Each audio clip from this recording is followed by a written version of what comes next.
Saddle up your horses.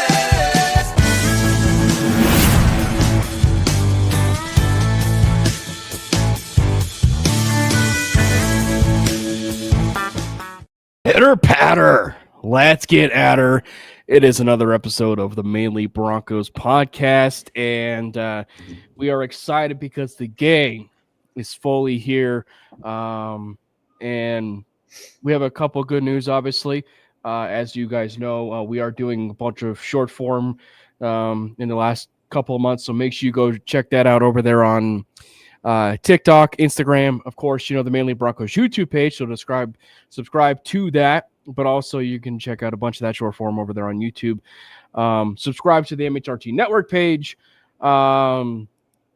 as well. We are pushing to get to 2,000 subscribers if we can by the end of the year. Obviously, we are in the month of November, so we're 1 month away.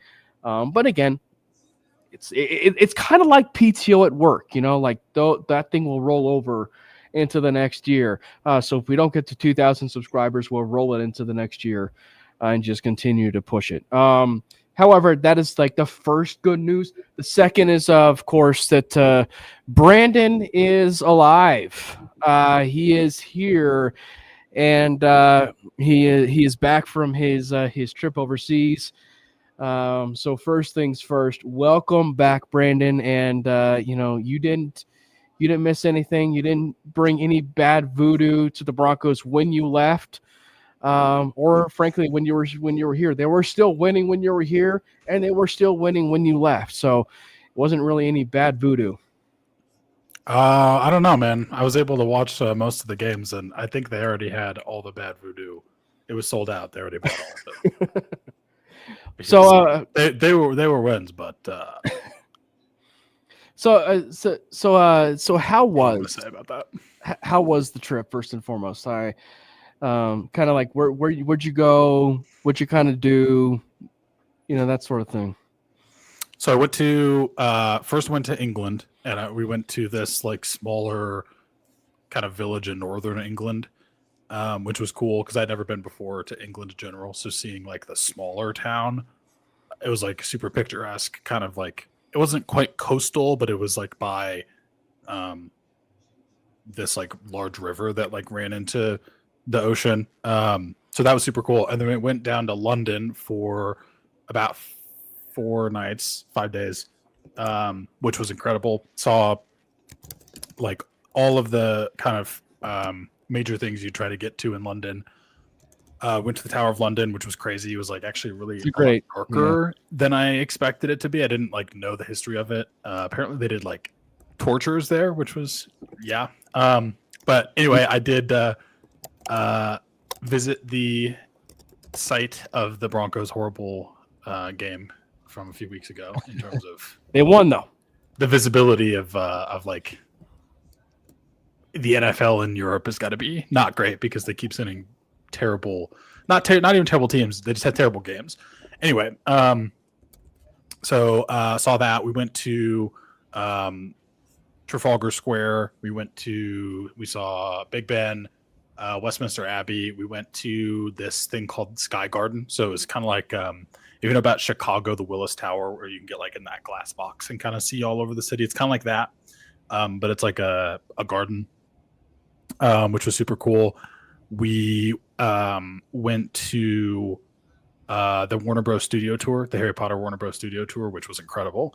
10 out of 10 there. Basically, you saw like all the set pieces that they used to like film the movies because that's where they actually filmed the movies.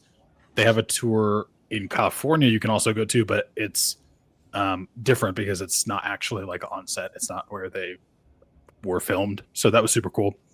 It was incredible. Highly recommend going. We saw like we were in the Great Hall.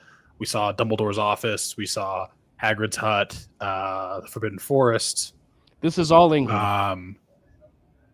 This is all in. It's outside of London, but yeah. We saw Platform 9 3/4, all that stuff. It was incredible. And what else did we do that I missed? Oh, we saw St. Paul's Cathedral, which was incredible. Yeah. actually the architect that designed St. Paul's Cathedral is also the same architect that designed the place we were staying at, which was crazy. That's cool. Man, there was a lot. There was a lot to say that we saw, and then we went from there. We went down to Paris for 4 or 5 days as well. Paris, which was also incredible. It was very chaotic compared to London. Like London, there were a lot of people, but it was like very clean and still like, I don't know. It was surprisingly nice. Like I know it was going to be nice, but I figured it would be like kind of big city. You know, it's not like it's kind of dirty, kind of grimy. There's a lot of people everywhere, but no, it was super cool. Paris was nice. It was just like really chaotic because the streets were like really small and there were a lot of people, but it was super fun. We went on a dinner boat cruise on the river, which was amazing. It was at night, started by the Eiffel Tower. So you basically went up and down the river and had dinner. Obviously saw the Eiffel Tower. We went to the Louvre. We were going to go to Versailles, but unfortunately we also were both sick during this trip. So it didn't totally like prevent us from enjoying it, but we were exhausted. So we didn't end up doing that, but incredible. Super, super cool. I was going to say one of the worst feelings ever. Notre Dame as well. I was going to say one of the worst feelings ever is when you feel sick either on the plane ride there or you're leaving or you're getting ready to leave and all of a sudden you get sick. It's one of the worst feelings, when you actually feel that. So yeah. Well, the day we left, we both felt that we had a sore throat and then it kind of went away. And then like 2 days in after us getting there, it was like, it hit you full on. But I think it's also because we were very sleep deprived and also probably dehydrated because the jet lag was brutal. Like we left on a Thursday, got there on a Friday, but there was also a time change when we got there. Yeah. So we were like 8 hours ahead of everyone in the States. And so like basically didn't sleep for probably like over 25 hours. Right. But yeah, other than that, it was great. You bringing up like England specifically, it brings back the memories. Like when me and the family took the trip to England, and we had a blast. I mean, like we would say we went and visited Westminster Abbey, did a whole bunch of like walking, and then obviously we didn't get a chance to see Tottenham at that time because that was way back. But like when you bringing up the Tower of London, it's like, man, that was an absolute blast because like we got a chance to go in and it was like you don't really think of it as like at times like a place of torture, but also it's like one of like the funniest moments that I can recall. This isn't necessarily like a like actually like experiencing London type of funny, but it's like how would he know this and how would this person actually bring this up is like, the fact that like we're waiting for the Tower of London line to open. So we're in line waiting for the Tower of London. And this was right like when Jeff Dunham was like in his prime, like the elite stuff that was coming out with Jeff Dunham. So like his Ahmed the Dead Terrorist kind of thing, right? Like, his puppet and everything.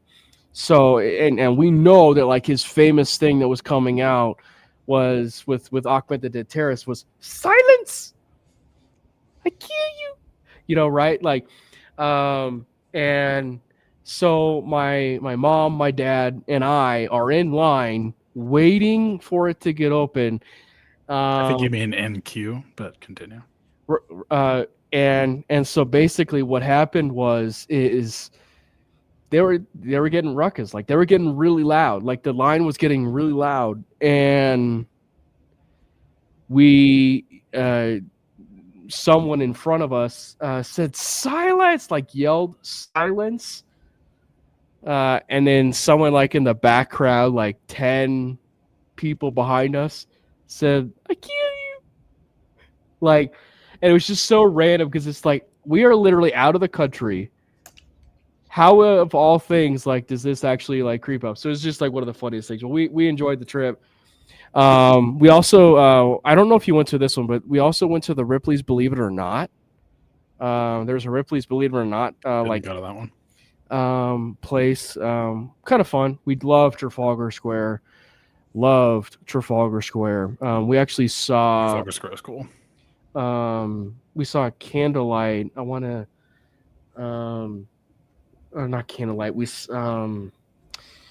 Oh gosh, it's escaping me. But we saw or we didn't. Did we see one? Maybe if my dad's watching the chat, he can chime in. But oh man, I know it if I've seen it. You see it so often on Christmas services and stuff in churches. But we got a chance to, I think, see a service in London, which was a lot of fun. But no, it was an absolute blast, and I love getting those chances to get overseas. Have you ever been overseas, Jordan? I have not. You're missing out.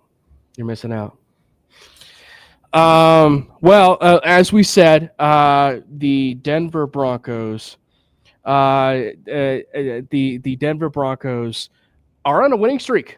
They're on a winning streak, but don't tell that to Bronco fans because they're still pretty pissed off about how how things are still going forward. Yeah, again, the Broncos are 8-2, sitting right near the top of the AFC, and we are trending upwards to still being a playoff team. And it's an exciting time. It is an exciting time because, if you were to tell me that the Denver Broncos were going to be 8-2 sitting at this point in the NFL season, we were going to be taking it every single time. But no, because we live in this day and age of instant gratification and we want results from a certain position or even other positions right now. And so because of that, we are having conversations of a new quarterback. We're having conversations of, all sorts of stuff that is happening on the timeline. So Brandon, since you've been gone for a couple weeks, what did you make of the boring fest that was this Thursday night game against the Vegas Raiders? I think I've come up with the title of the autobiography of the 2025 Broncos season, which is "I'm Ugly and I'm Proud," from SpongeBob SquarePants. It was disgusting. Absolutely disgusting. Like, it gives me vibes of the 2015 Broncos, but somehow worse because the offense is even more abysmal, but the defense is absolutely like lights out, ridiculous.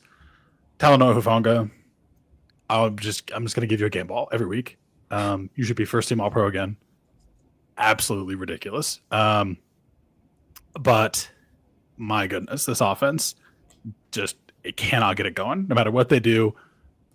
I don't know who to blame at this point. And like, I'm torn between like, I enjoy the record and I'm going to take it every day of the week. And you can't watch this and think that this is sustainable football.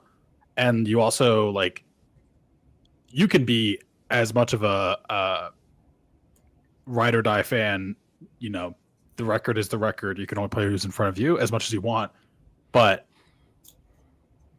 you can't tell me that this feels real. Like, obviously, yes, we are 8-2. That part is real, but I would be remiss if I didn't say it does feel a little fraudulent because, yes, there are some crazy wins that have come from this, and like, the team deserves credit for those. The Giants game, ridiculous. Bo Nix has been nails in the fourth quarter. He's been absolutely great. Like, yes, this team has to still win those games, and they're finding ways to win them. And that's a testament to them because a couple years ago, these are the games that they find a way to lose. And they lose handedly, right? So It's nice to see them be able to turn that around, and it's enjoyable to have the record that we do. I just can't help but think that we have to do something drastic here on offense. Something has to give, something has to turn, or this is so one and done. It's not even close. Like, that's just how I feel right now. But I'm gonna enjoy it. I don't know where to blame. I like Bo. I think he's had some ups and downs. I think he's had some incredible fourth quarters, but at the same time, it's also like he doesn't look like a professional starting NFL quarterback right now, and I don't know what to do with that. Shocked isn't the term. I would say I'm sounding like someone who has watched the past 3 weeks and not been able to talk about it for 3 weeks. Yeah. And it's just kind of all coming out at once. But yeah, that's kind of how I'm feeling. Again, autobiography title of this season is "I'm Ugly Not Proud." I mean, damn, we're there. We're 8-2, and it feels good, but it looks disgusting. Yeah, Jordan. I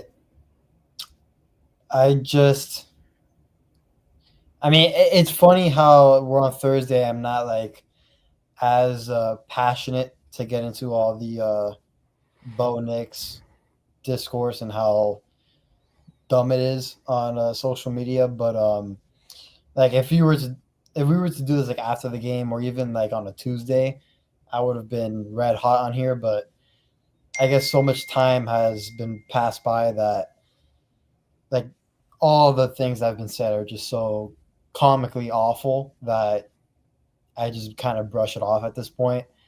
I understand Bo's not playing well, and I understand everybody wants to blame everything on Bo. That's probably the easiest way just to place blame. I understand that all the football calculators out there on social media also want to bring up EPA and any other acronym that has whatever meaning to it. The fact of the matter is the Broncos are 8-2. And if Bo Nix was as bad, or not even as bad, because people are making it sound like he is awful, like really, really, like not even remotely in this league type. If he was like that, this team would not be 8-2. And if any fan base should know that, it should be the Broncos fan base, because we've been dealing with it for about a decade. We've had good defenses, and it was always that quarterback that just wasn't getting it done. Mm-hmm. Now that we have one, he's not getting it done all the time, and not nearly every drive. These last couple of weeks. Or stuff like that. Not everything is his fault. There's a lot of dirt on everybody's hands, but if any fan base should know that, it should be this fan base. But again, I think social media has ruined a lot of things, especially with the discourse of just sports in general, not just football, but basketball as well. And it's getting exhausting. But yeah.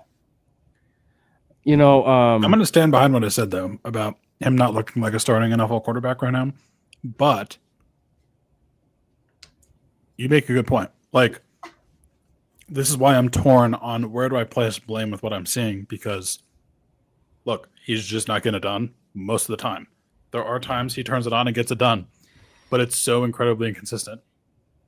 But this is probably the most undisciplined team in football, because I've never, ever, not even in the peak roses are red, violets are blue, holding offense number 72 time, did we get this many flags every single game.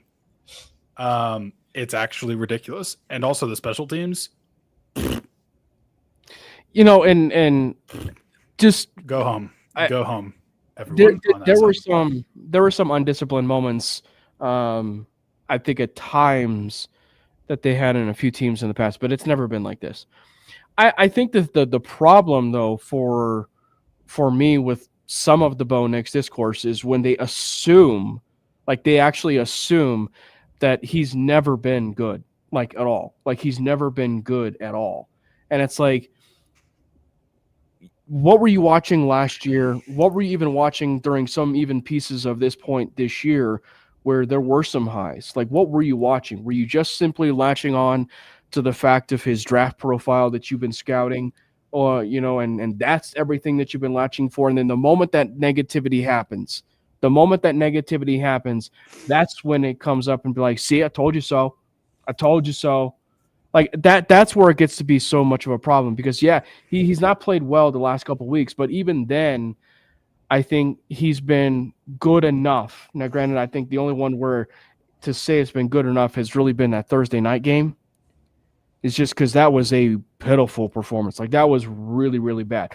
You want to talk about, I mean, the only reason why it's at least good to talk about in terms of that Thursday night game is just the simple fact that they won the game. If they didn't win that game, you are talking about the argument of the Broncos and Colts game from like a couple of years back on Thursday Night Football about like how bad that Thursday night game was. But like it is just really rough for me in terms of the whole Bo Nix course when they eliminate the whole idea that he's never been good at all, and it's just the idea that like, yeah, that I think that there's a lot of dirt on the hands, and I think that they are in an identity crisis. And I think that the fact that this mini bye week, and even the simple fact, win or lose, them playing the Kansas City Chiefs is a good thing for this team because that means that they have this game and then that bye week. So it means that they have like one game in the next, like at least at this point, like in that Thursday game in the last 23 days, right? So that's going to be a good thing. And it means that I think over the course of this season has really tested the mettle of this team, the actual mental fortitude of this team. And having it at such a young point in this team's career with a young quarterback is a good thing for that team going forward, right? And I think as we alluded to, having these games and winning these types of games, it's the fact that like they lost those a year ago. I mean, look at the Kansas City Chiefs. Like, yeah, we'll talk a little bit more about the Broncos and the Kansas City Chiefs game, and probably why it's a little bit more important for the Chiefs than it is the Broncos, even though it is like the biggest game in the last 10 years, right? But I just think that when you look at it, like the Kansas City Chiefs were 11-0 in one-score games, and I guarantee you that 11 of those games, half of those, if not a couple of those, were against some pretty rough opponents that they won by one score. Yep. You flip them, and it's a little bit of a different vibe in terms of the Kansas City Chiefs. And then with the Broncos' sake, they're winning some of the – it's not 11-0 in one-score games, but they're winning those games in one-score games. And it's one of the reasons why the narrative for the Broncos of finishing in close games is so different than a year ago. And I think that is going to mean so much for the growth of this team and specifically the growth of their quarterback. So once they do figure that out and they kind of get that offensive identity of not having Bo under shotgun 89% of the time or whatever that crazy statistic is, doing what needs to be done, which is understanding the strengths of Sean, we got to call some timing routes. We got to call some things to get Bo, out of structure, in a structure. He's got to be, willing to put forth his ego, and Bo's got to put forth his ego to make it all work. That's really what it's going to come down to, is they got to really find some common ground of how to make this offense be the engine for them to win that Super Bowl this year. Yeah, and I do think, just to your point about Bo, are there a lot of people out there that are really trying to confirm their previous takes and say, like, look at me, I was right, he's terrible? Yes, that's a big problem. I do think Bo was very different last year and much better last year. Obviously, quarterback progression is not linear. There's a reason sophomore slump is a thing. Mm-hmm. But yeah, he's in a sophomore slump. He's in a sophomore slump, and it's bad. That's true. There have been flashes where he makes some good plays. I don't know what exactly the issue is. He seems more jittery in the pocket, and that he still was kind of jittery in the pocket last year, but there were some times where he was able to kind of hold it together, and like he's getting a lot of clean pockets. This is a very good offensive line. He's also like very good at getting out of sacks and avoiding pressure, but just the amount of times where he takes his drop and then immediately takes off, it's like, you can't just throw on the run all the time. If you're moving all the time, like you're not going to be able to get into a rhythm and accomplish any sort of like functional NFL offense. He doesn't like to take his drop, set his feet, go through even two progressions and like fit the ball in. Like there were so many times against specifically the Texans, but also in this game against the Raiders, where he just there are wide open players, and he's not seeing them, and he's just throwing the check down. And I don't know what the issue is. I think he just he lost some of his confidence. He's a little jittery. Can that be fixed? Absolutely.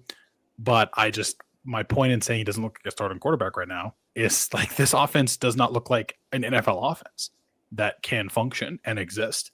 And he's going to have to turn that around, and we're going to have to turn that around real quick. And it's not just Bo. I talked about the penalties, but that's to me, I think, I don't even know. That's where I'm torn on. I don't know who to place blame on, but the product on the field looks gross, but they're somehow pulling it out. And I think that is a testament to the team for sure.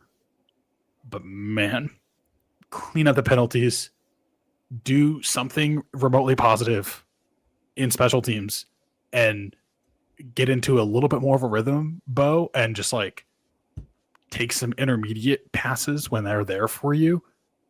And I think this is a team that cannot be one and done in the playoffs. But right now, from what I'm seeing, it looks like one and done in the playoffs team. But there's some time to turn that around. For what it's worth, for some reason, Bo seems to play really well against the Chiefs, which I'll take it. So we're going to see that this week, and I'm going to be at that game, so that's going to be fun. And maybe having this mini bye week was helpful. I mean, coming out of London, maybe that we should have taken the bye then. But we decided to hold off on it. As someone who just came from London, and obviously I'm not a professional athlete, and I've been overseas multiple times, it is brutal coming back. And it's not that they're there that long, but we'll see. Hopefully, coming out of this mini bye week, the thing that scares me the most is you can't come out of this and not look prepared and still take so many penalties and still have whatever that punting game was against the Raiders and still not be able to have any sort of I think honestly, Marvin Mims has been so much more crucial to this entire team than I realized. Yeah. But it'll be interesting. It'll be interesting to see. I think not having J.K. Dobbins is going to suck. Yeah. And not having Pat Surtain obviously sucks. Yeah, and I think that, at least they've made it managed, at least at this point, of not having Pat Surtain, right? They've at least managed that. Not having J.K. Dobbins is going to suck. The one thing I will say, and now granted, this is all based on college tape, this is all based on college statistics, is at least for what he was given, R.J. Harvey has at least shown that if given the workload and given an ample amount of workload, he's at least shown that in college. But the NFL is a completely different game. It is a completely different game. And so we'll see if he can be able to handle the workload. Yeah, and there's dirt on everybody. And I think that, I think, Brandon, you are onto something. And this is something that I think even Jordan, you've mentioned, and I mentioned at least in the last couple of weeks, in the sense of just as much as we love the upside of Troy Franklin, as much as we love the upside of Troy Franklin, he also kind of has the lowest floor. Now, Marvin Mims, he's the kind of player that, given his, you hate to say it, but at least at this point in his career, he has been that gadget guy. But you look at where that offense was last year, and then to a certain degree, force feeding him, it kind of seems like we're at this point where they need to kind of do it again, where if there's a player that they need to force feed, it's Marvin Mims. Yeah, I mean, and also, it's very helpful when your team and organization, gets you another wide receiver that, his strength is only blocking. So now 3 of your 5 wide receivers that will be playing on Sunday, they're known for just blocking and that pass catching and helping the passing game, So that's a great way to help out your second-year quarterback. But, yeah, I think, the Broncos are second in drops in the league as well.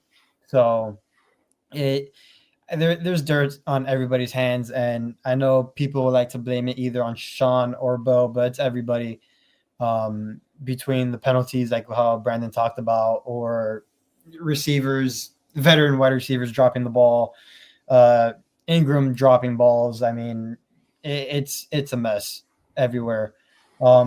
My biggest point, I've mentioned it before, this offense has no resemblance of an offense of today's day and age. Yeah.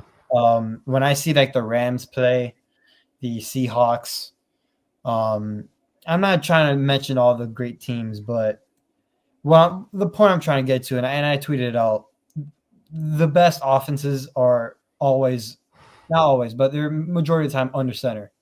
I think the Rams lead the league in total plays under center with like 324, and we're at 12 with 203, something like that. Yeah, everyone. Like, that discrepancy is so big, and that can't happen, especially with a young quarterback. I mean, you can't be in the shotgun every single time and be telegraphing your plays every time.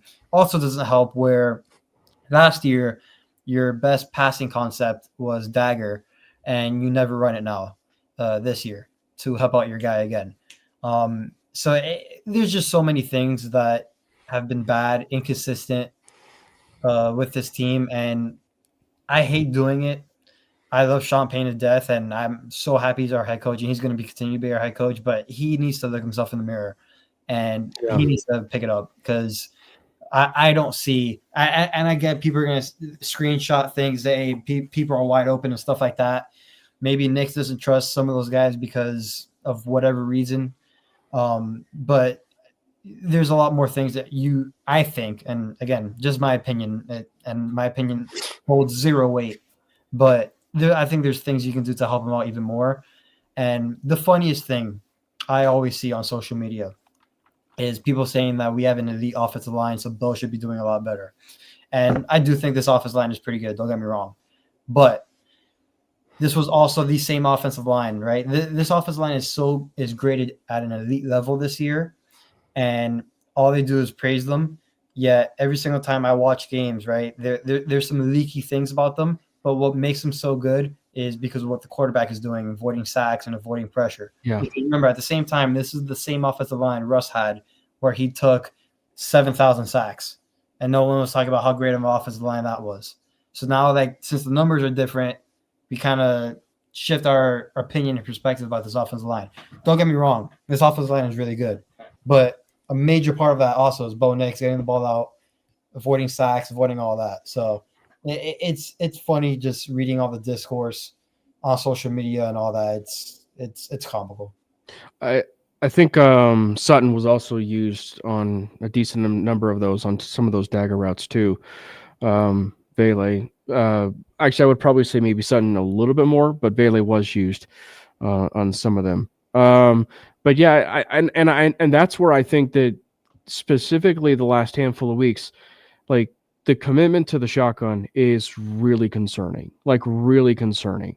because I do think that, Bo, who has had more footwork issues this year, I think in large part it really is because of the shotgun. I think that his pocket presence, I think, has been still really solid. It's just, it is one thing to have that presence, but it's another one thing to climb into phantom pockets, and that is something that has been a big thing for Bo this year. Is he cannot continue to move up in those phantom pockets, right? Like, that is a big thing. Like, he cannot be able to do that more and more. And I think that maybe he's trying to create that for himself, given the fact that he's in shotgun, but or he's almost, in air quotes, like, forcing Sean to, like, look at that and be like, hey, let's kind of get me under center a little bit more. I don't know. But I just think that even with it being under center, like, one of the things all three of us even agreed on last year was that one of the best concepts for Bo, or just strictly the offense, was having him under center and having it be play action and a heavy run team. When they are a heavy run team and it's been dealt with that play action, they are one of the best organized and well-run teams in the NFL, right? Now, I think that where the other side of this too, and, sadly, J.K. Dobbins is going to stink, but I think that where it's going to be forcing the Broncos' hand is it's going to finally allow them to be creative. Finally get a chance to be a little bit creative on how they want to operate the running game. Because if there is one thing that we know that Bo has been a little bit more creative on and good at and successful with, it's been his mobility. So I think that they can be a little bit more creative about wanting to use his legs. I think that, RJ Harvey, they can use RJ Harvey. Obviously, they're going to be working a little bit more into his workload. The tricky one is going to end up being Marvin Mims coming back from his concussion. Do they want to up his workload? Do they want to kind of keep it the same, which is roughly 20 to 30% of his snaps? That can't happen. Or are they going to, see a little bit more of Tyler Bidet? Or are we going to see a little bit more of Jaleel McLaughlin? I've got to think that Jaleel McLaughlin, for as much as he's been active the last handful of weeks, that you'll start to kind of see him. But it's going to force, I think, the Broncos, specifically Sean Payton, to be a little bit more creative with how they want to use this offense. Because I, if there is one thing I think that you can at least bank on specifically with this offense and how explosive it can be, even though it's been really up and down, I have to think that the Bo designed runs has to at least happen at some point. I mean, we only average 30 points per game when he rushes for more than 45 yards in a game. We nearly average 30 points per game when he does that, and we're 4-1. Yeah, that's just not doing it at all. I don't understand. Don't let Sean Payton hear your suggestion of get more creative. That's risky. I know, right? We don't need him to get more creative. Okay, that double pass on 3rd and 1, never again.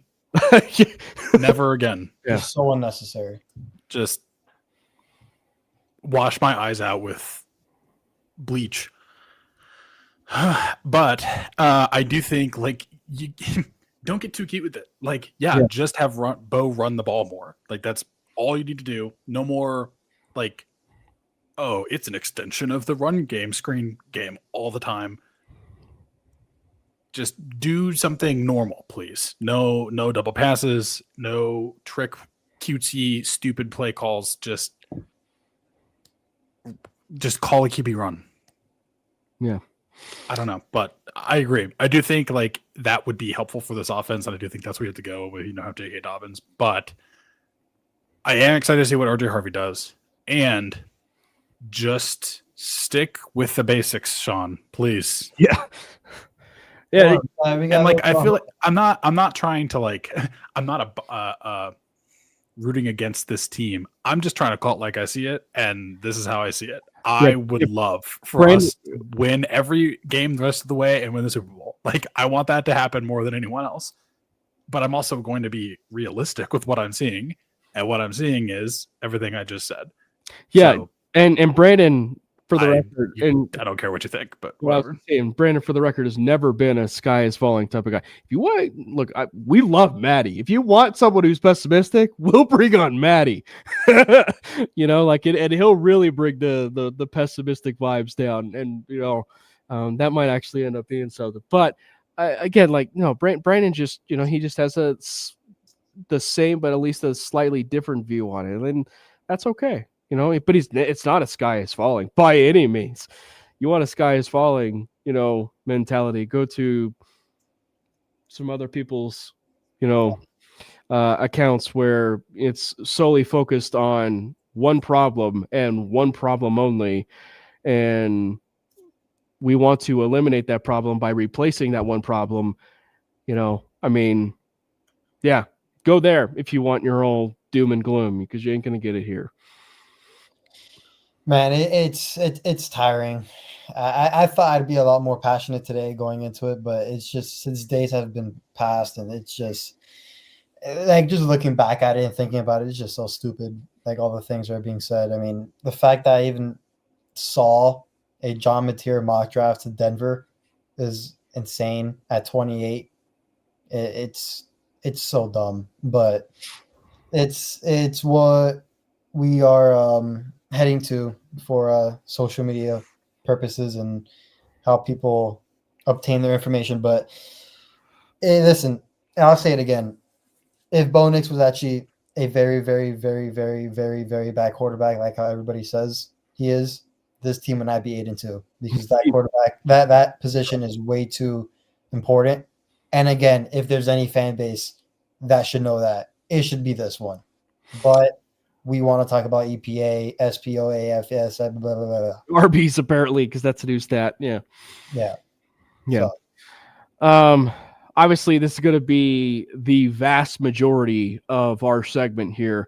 But let's dive into some game balls before we get into this Kansas City Chiefs game, because I'm sure that the game balls are going to be focused on that one side of the ball. So let's get into some game balls.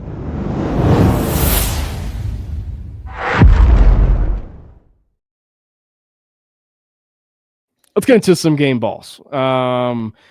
I think, and there's a fair amount of them to go around, but as we said, it's probably one side of the ball, and it's been the one side of the ball that has been the Mr. Consistent all season long. Brandon, you've been gone. Why don't we send it off to you for your? Actually, this is your first official with the new video, game ball of the year.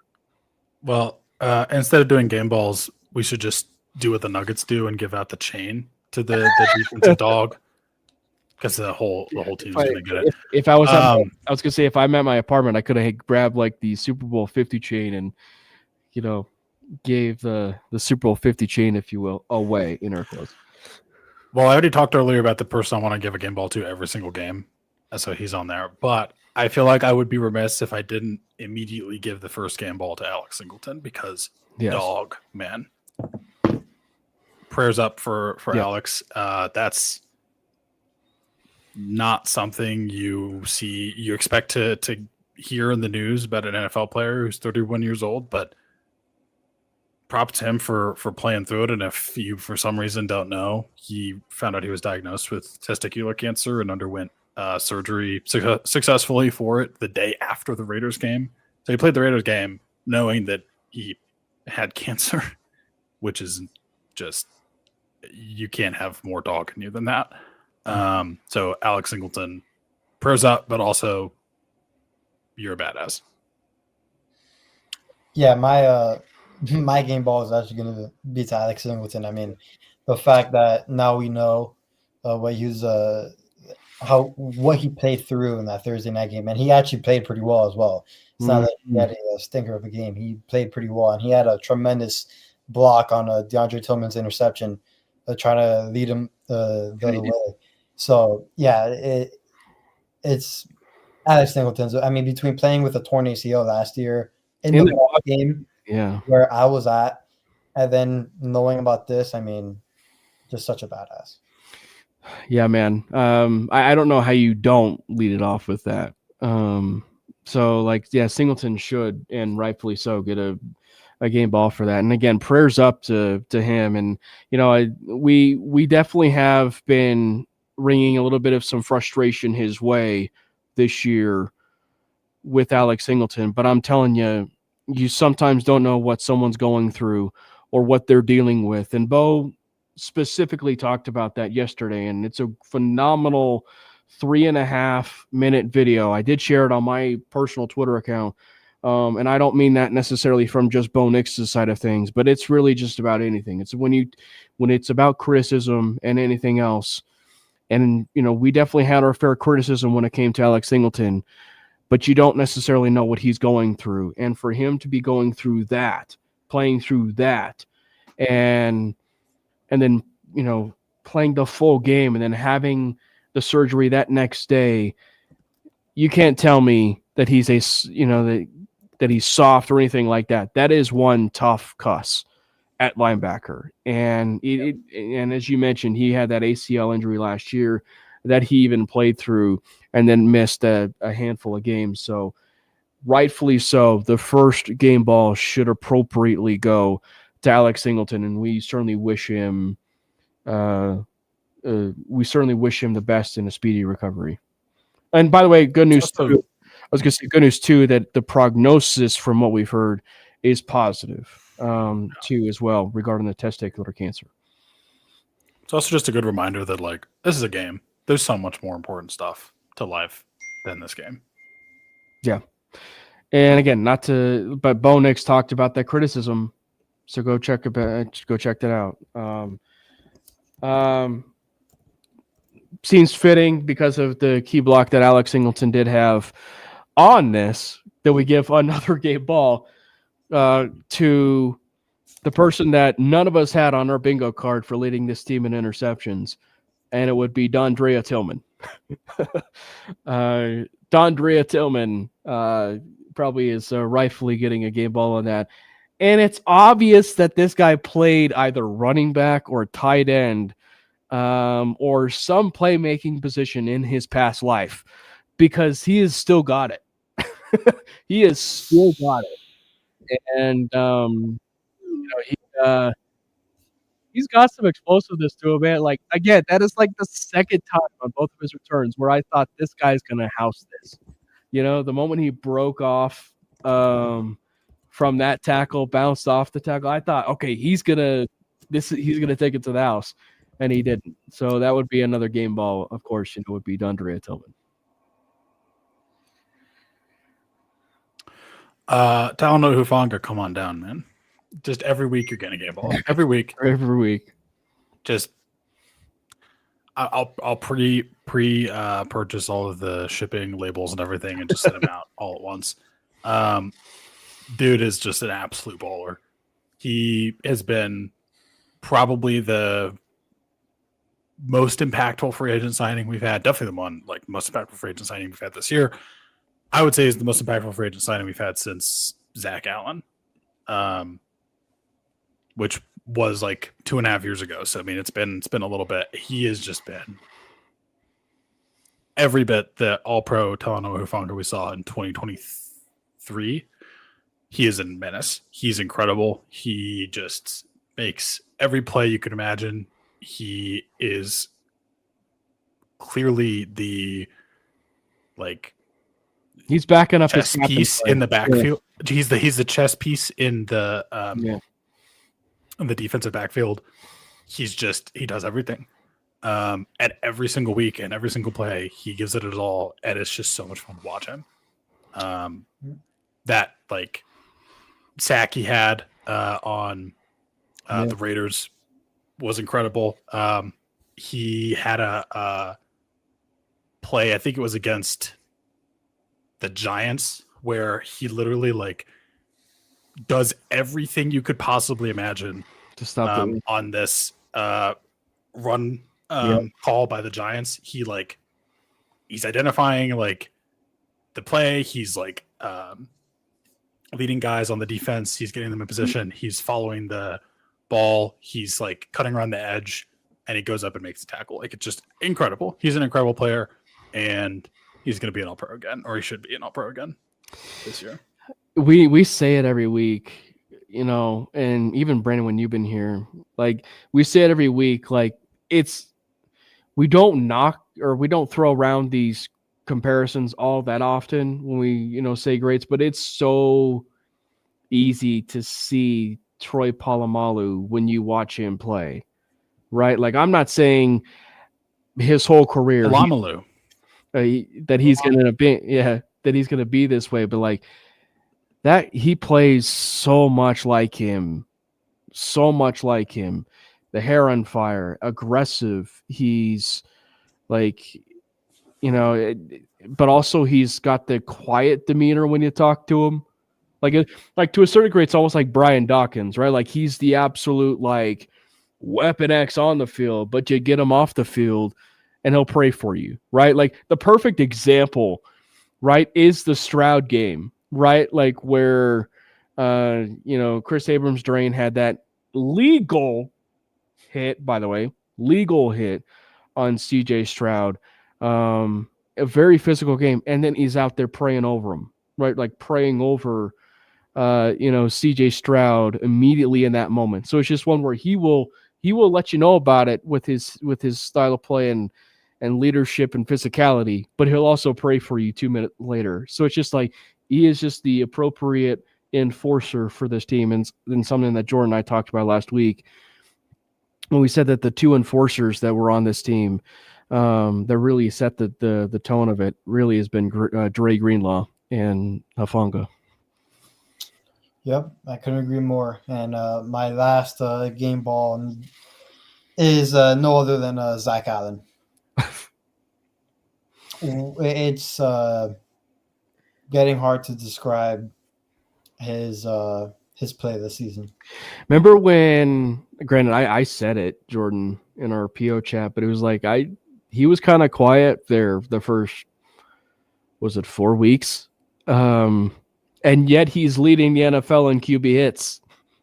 Like, of all things, like he's leading the NFL in QB hits again. Like, he is clearly getting that money's worth, and he's clearly week in and week out proving to be Brandon. Granted, you and I somewhat fell into this, but of the idea that we should never have paid Draymond Jones, who is now on his third team when it comes to be the Baltimore Ravens. But they clearly made the right decision getting Zach Allen in the building.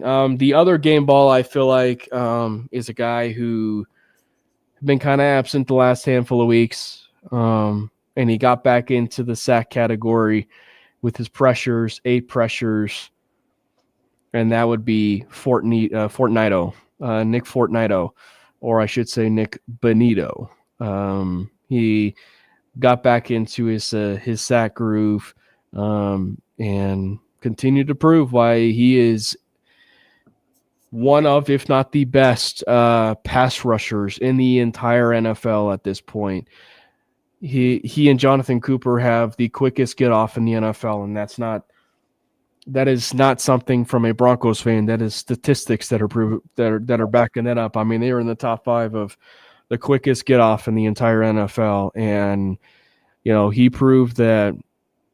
For as much as Brandon and I, as much as we talked about Baron Browning being kind of the second coming of Von Miller on his dip move and spin move and whatever. And Browning's good. Like, Browning's good, but like, to see what we've been seeing from the growth of Benito has been leaps and bounds since that draft year. And it's been a beautiful sight to see. So Benito is undoubtedly the next Von Miller, if not better. So I was also going to give it to Nick Benito, although I will say it's so nice to have Dre Greenlaw back. I think Dre Greenlaw deserves a game ball as well. Like, he's just looked. What was it, 60% this time? Yeah, his workload is increasing. Yeah, and I think we're going to see a full Dre Greenlaw on Sunday against the Chiefs, especially with Singleton out. Like, he will be fully unleashed in this Chiefs game, and what better game to be fully unleashed. Yeah. He, even though he's not been playing a ton of snaps, he's just looked absolutely amazing. But like, both him and Hufanga, like, we talked about it when they signed them in the offseason, like, they were just the enforcers that this defense needed, and they are both playing like the enforcers that this defense needed. And I'm excited to see more Dre Greenlaw. He's just looked amazing in the past 2 games. I mean, there was that Texans game. I think he had like 4 negative run stuff yard plays or something. It was crazy. One drive, like one drive. Yeah. One red zone opportunity. He had, what'd you say, Jordan? 3? Was it 3? Was it 3 or 4? It was 3 on that drive, 4 in the game. I suppose 4 in the game. Okay. Yeah, he's just been incredible. So shout out to the 49er boys that came over, because they're killing it. Maybe John Lynch is just trying to help out his boys down there in Denver and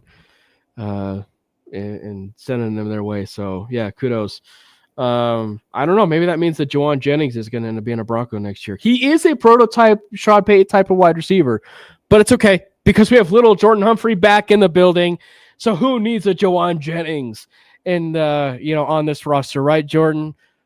He is going to be playing for the Kansas City Chiefs game. Now, he has a role. He has a specific role. Now, how I will explain this in terms of the previewing, and one of the reasons why I think it's going to at least be impactful in this game, is that I think if there's an area, and it's a big area, and it's one that Sean Payton has a love child for, and that is the screen game. The screen game specifically this year has been left a lot to be desired. And if there is one thing specific that little Jordan Humphrey can do, that is being an extra blocker. And are you tipping your hand a little bit? Maybe.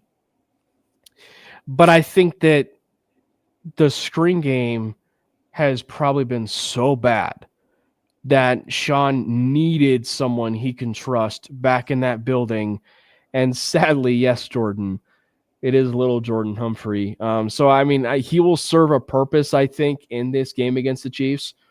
But I do wonder if it's one where now that Mims is back, are we going to see a little bit more of some extensions with Marvin Mims on some of these plays, or even RJ Harvey at times, and frankly, maybe even Bo on design runs where, you know, you see a little Jordan Humphrey. The other idea of this too is, and it's the idea that I've been mentioning before, is no, I don't think he's great necessarily, but he's so big and he's massive, but he's not as massive necessarily. He's kind of a tweener.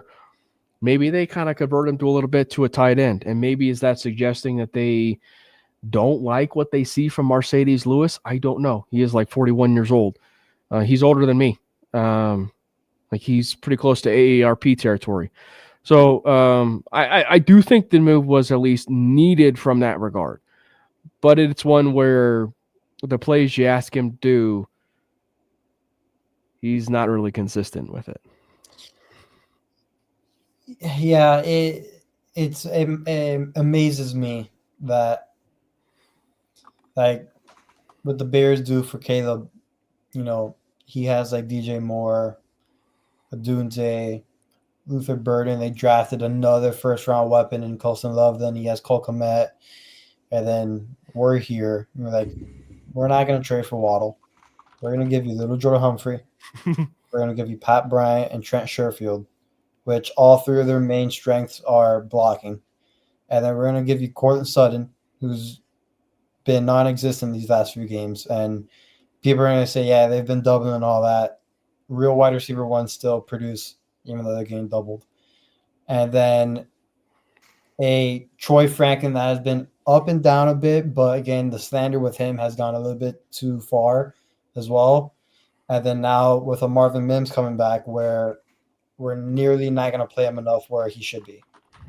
So it's comical, and we are going to be tipping our hand whenever little Jordan Humphrey's in the game. And I don't know how I'm going to react, but when I see him enter the game, and it's him, Trent Sherfield, and Pat Bryant, all three of them in the game, and I see a screen pass, I legit may throw my phone across the room.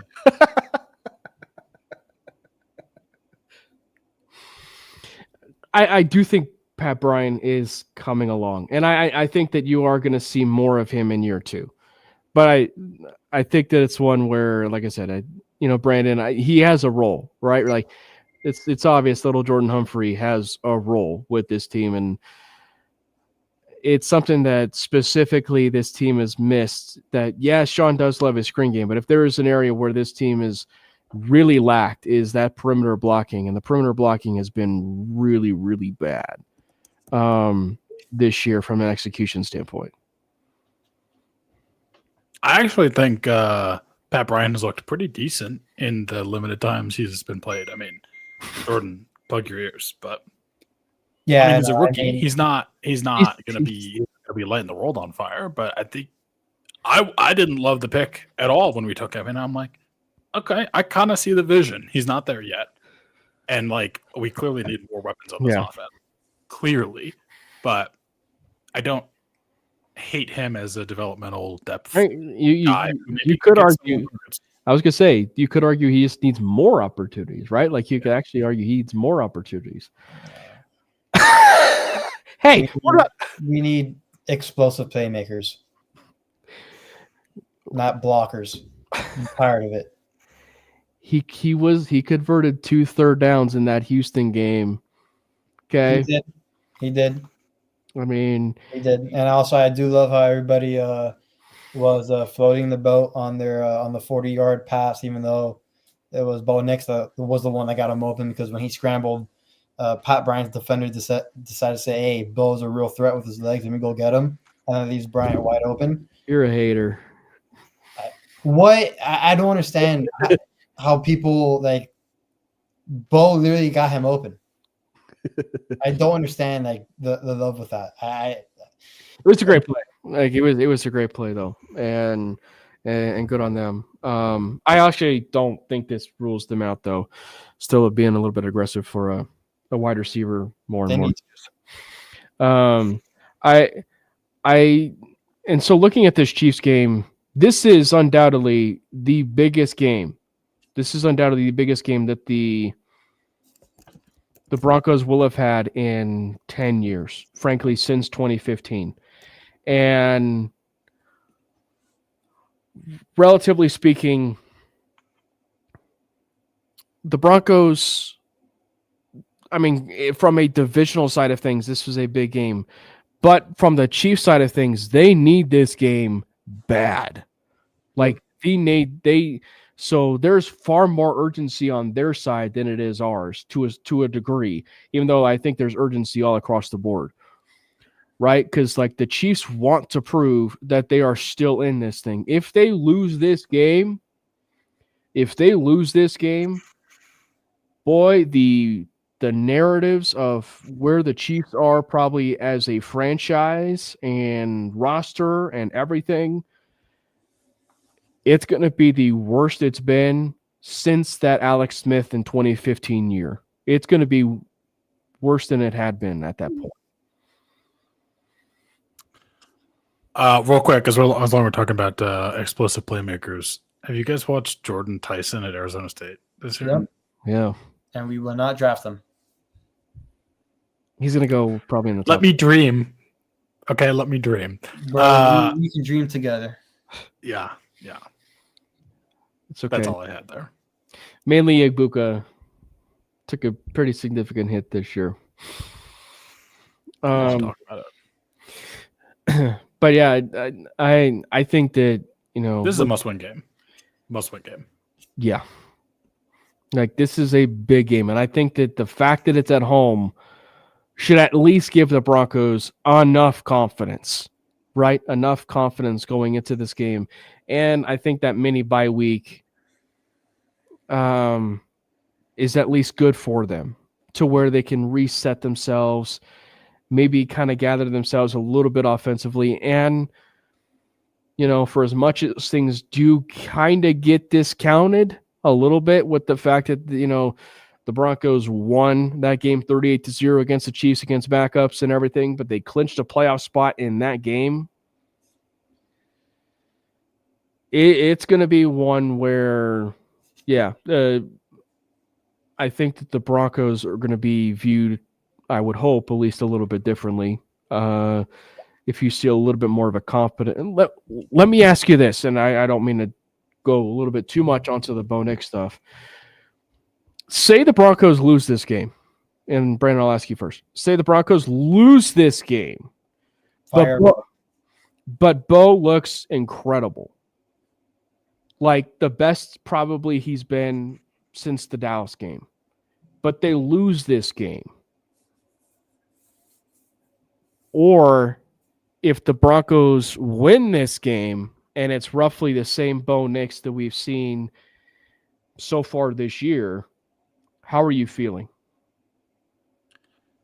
I mean, I think I've been pretty clear that all I want is to feel like I have an offense that is going to be dependable and reliable and consistent. So if Bo looks amazing and they lose this game on like a field goal, I don't even care. I'm happy. It sucks and I want us to win. And this is probably the best time we're going to win against KC at home. But that means we have a shot in the playoffs. And like, based on what I've seen right now, I don't know if we do, but if he looks great and the offense performs, even if we lose, I'm happy. If the offense looks okay and we win, I'm happy. if we win and the offense looks terrible, I'm happy. I mean, I'm happy pretty much in any of these scenarios, but I really just want to see some improvement from this offense because we need it. We need it. It just, you have to have it in order to do anything in the playoffs. And I want to see us do stuff in the playoffs. So that's how I'm feeling. With me, I don't care how we win. We need to. If you win, your chances of winning this division is through the roof. I think I forgot the number, but we're like around 80% if we win this game. If we win this game, we win the division. I think it's above that. It may be above that. And having the Chiefs go 5-5 and then us going to 9-2. And I know the Chargers are still there. And I don't understand why people are kind of dismissing them. I know they have injuries and stuff like that. They're still a hardball team and they still have Herbert. They're one up on us too. Yeah. But making the Chiefs go 500 record and then us going 9-2 is a very, very big deal. So I don't care if Bo throws with his left hand. If we win the game, we win the game. That's all I care about. Wins or wins. Wins or wins. That said, though, if Bo comes out and the offense looks unstoppable and, they're a well-oiled machine, if you will, looking really nicey, and they beat the Kansas City Chiefs, you will see me pretty insufferable on the timeline. Yep, and as we all should be. But again, though, I mean, granted, and you look at the career, and it was only 2 games. Bo, for whatever reason, has played well against Steve Spagnuolo, and granted, that is last year. But he's looked really good. He's looked really good against Steve Spagnuolo. And Steve Spagnuolo runs a lot of cover zero. And to at least even the credit of the playmakers have even gotten better when they've been playing the Kansas City Chiefs. Sutton, for whatever reason, does kind of have Trent McDuffie's number. Yes, he does. And I think just if there's one thing, if they don't tweak anything at all, if there's one thing that they do need to tweak, it's they need to feed Sutton a little bit more. Frankly, I think at this point, Franklin has just kind of established himself as a guy. And if there's 2 people that they need, frankly, 3, that they need to force feed a little bit more, it's Evan Ingram, Marvin Mims, and Cortland Sutton. Those are the 3 guys that really need to be force fed as much as they can. And then you start factoring in the running game in the absence of J.K. Dobbins, guys like R.J. Harvey. I think actually, if there's one thing that I would say, you might see a little bit more Wildcat packages with R.J. Harvey. You might see a little bit more Wildcat stuff with R.J. Harvey. He, frankly, for the fact that Sean Payne gets a little bit cute, you might actually see an R.J. Harvey pass in this game. Just saying. But I think that if we're looking at this game, the Broncos do match up at least pretty well with the Kansas City Chiefs. And so I am very curious. I am very curious to see how the offense performs, because you could argue the game that happened on Thursday night might end up being the turning point for this team, and as a team and as a unit, simply because it was a mini bye week, and then they finally are going to afford themselves, win or lose, the chance to still look themselves in the mirror after this big win or whatever happens, loss, because they're going to go into the bye week and then reevaluate things even more. So I think that this game, and then probably that Thursday game, but specifically Thursday, is going to be a monster game in terms of how they look at the identity of this team. I agree. I do believe the Broncos match up very well with the Chiefs, especially when you compare roster to roster, position group versus position group. I like the Broncos on paper. Thing is, to play on the grass, and right now Broncos offensively have not looked great, but defensively have looked great. I am very, very intrigued to see how we handle Rashee Rice and how we defend him. Very, very interested to see how Vance Joseph plays it. I mean, he is known to being conservative whenever his top guy is out, as we see this year. I think we've played the least amount of man coverage we've played this season and these last 2 games, and it's not a coincidence since Pat is not out there.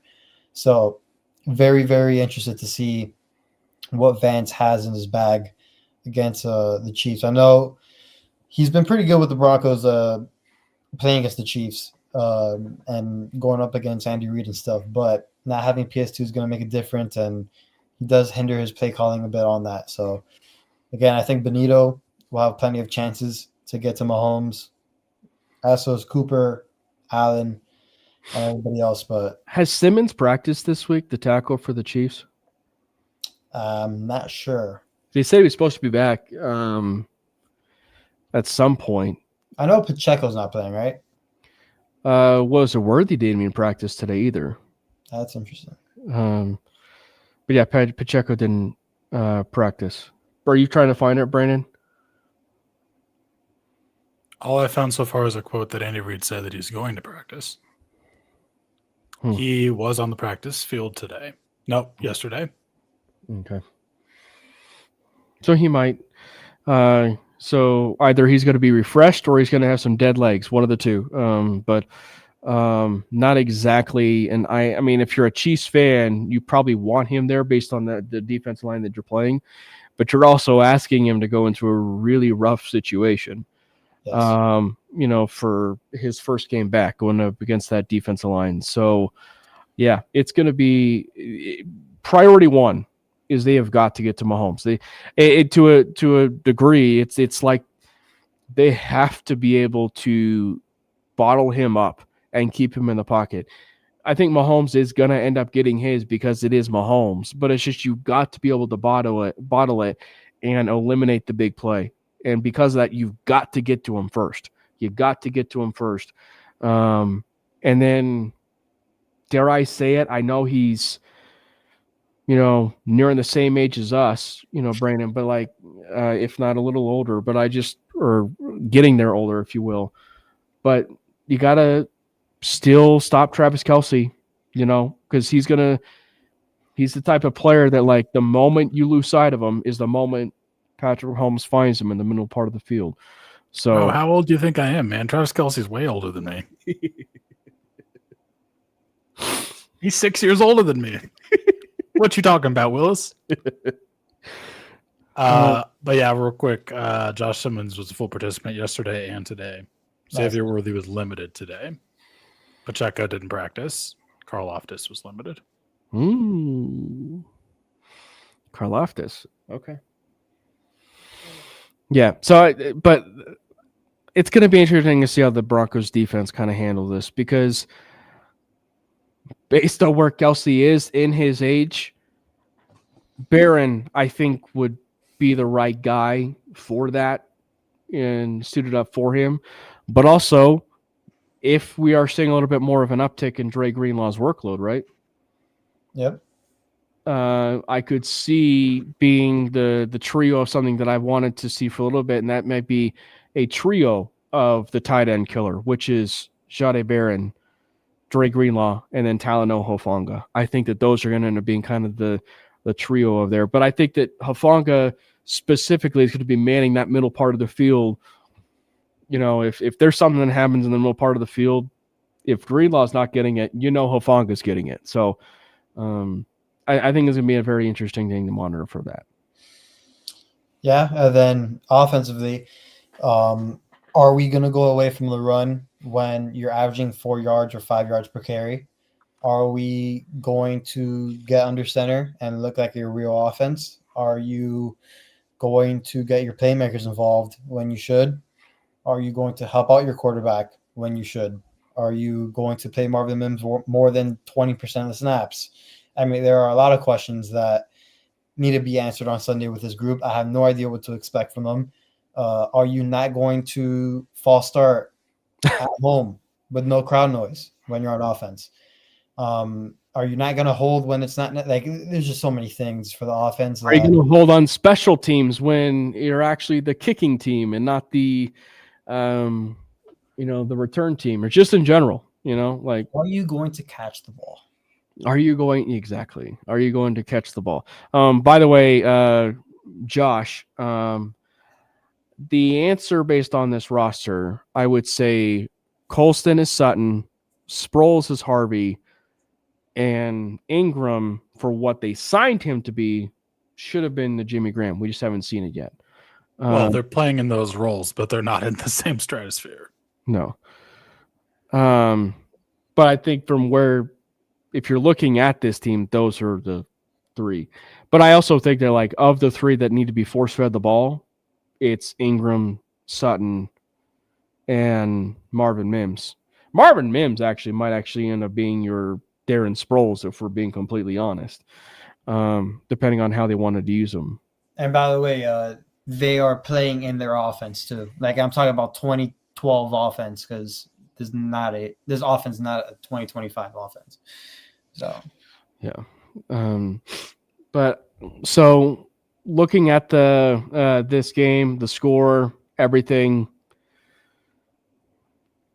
win or lose, Brendan, you're up. What's the prediction? Oh man.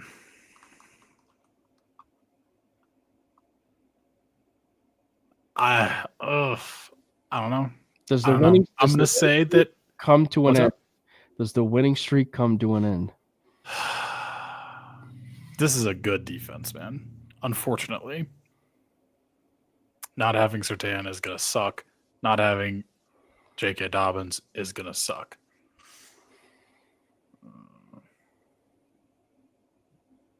I think we win it. I'm going to say we win it. I think it's going to be I don't know if it's going to be as ugly as it's been the past couple weeks, but I think it might be like a 2017.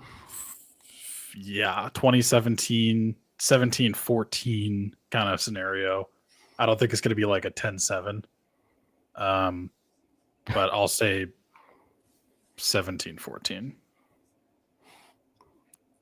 And do you have a bold prediction in there?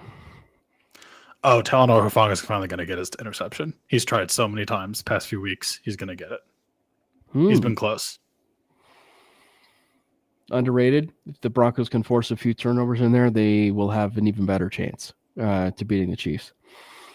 By the way, I will say this though, as much as we dog on the offense and being archaic or struggling, whatever, if there's one thing that they have shown to be very, very, very elite at and very good at, it's the red zone. They are one of the best red zone teams in the entire NFL, if not the best red zone team in the entire NFL.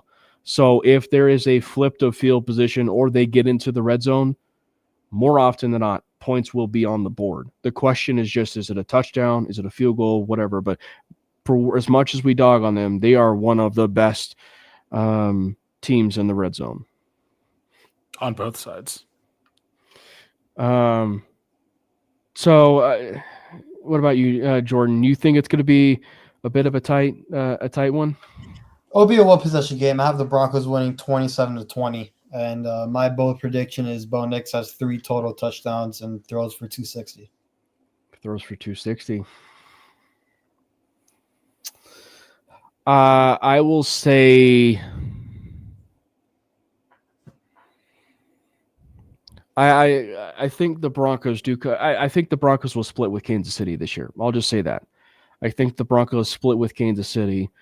But I think that that's the dub in this one. I think they do get a dub in this one. And